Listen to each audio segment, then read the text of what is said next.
New Zealand wrestle back initiative from Bangladesh on opening day of Test Series.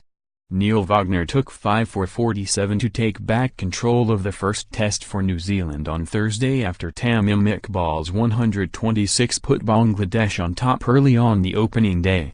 Tamim's bold response to New Zealand's decision to bowl on winning the toss saw Bangladesh race to 147-2. But they faltered between lunch and tea, losing 5 wickets in the session and eventually 887 to be all out for 234. New Zealand were 86 without loss at stumps with Jeet Raval 51 and Tom Latham on 35. The first day likely will still be remembered more for Tamim's masterful batting than for Wagner's pugnacious bowling, though it ensured New Zealand ended the day in a commanding position.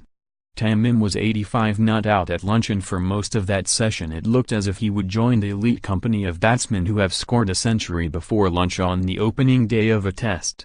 He signaled his intentions when he took 2 fours and 10 runs from the first over bowled by Tim Sawelli and rushed to his half-century from only 37 balls with 10 fours.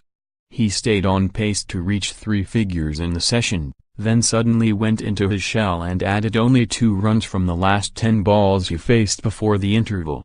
Tamim went on to complete his 9th Test century shortly after the resumption, from exactly 100 balls and with 18 fours or 72 runs from boundaries.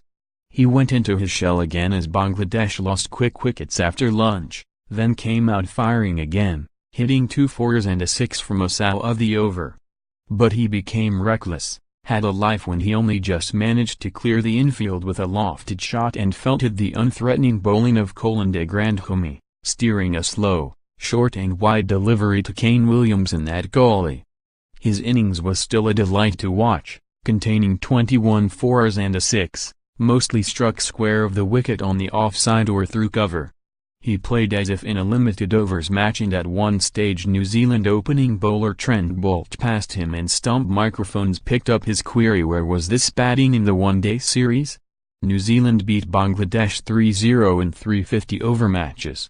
Tamim gave New Zealand captain Kane Williamson cause to question his decision to bowl on winning the toss. He doubted the pitch would provide the usual assistance to seam bowlers, but he thought New Zealand would have to play a long game, taking wickets later. The events of the first day bore out Williamson's assessment. Tamim easily saw off the New Zealand new ball bowlers, but Bangladesh fell apart against the persistent short-pitched bowling of Wagner. Bowling short and around the wicket to right-handers, he proves unusually difficult to handle and has been New Zealand's most reliable wicket-taker for some time. I thought Tamim played extremely well, Wagner said. He brought the attack to us. Whenever you missed he capitalized on it and he tried to hit us off our length. Good on him, he really well played. I thought it was a really good innings, but then we obviously regrouped and tried to focus on what we could control and change and be as effective as we could.